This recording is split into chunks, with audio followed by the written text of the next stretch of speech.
नमस्कार मित्रांनो, मी शुभम आहे आणि ॲग्रिस्टार यूट्यूब चॅनलमध्ये आपलं स्वागत आहे. तर आजचा एक छोटासा व्हिडिओ होणार आहे, जे की 12वीच्या मुलांसाठी होणार आहे. तुम्हाला BSc ॲग्रिकल्चर हा विषय माहीत आहे का सांगा मला? आणि तुम्हाला माहीत असेल, टॉपिक माहीत असेल तर तुम्हाला एक गोष्ट सांगतो. कोणीजण आता इंजिनिअरिंगकडे जातात, कोणीजण डॉक्टरीकडे जातात, म्हणजे की MBBS कोणी करतं, कोणी नर्सिंग करतं.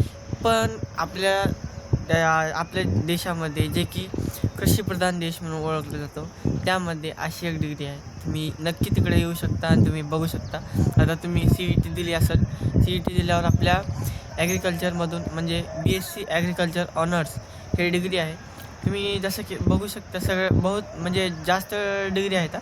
पण तुम्ही एक एक आपल्या देशाकडं बनून आपल्या जे शेतकरी बंधू आहेत, म्हणजे आपले जे वडील आहेत, त्यांच्याच असं बघून जर आपल्याला शेती करावं वाटत असेल, तर तुम्ही ही डिग्री निवडू शकता.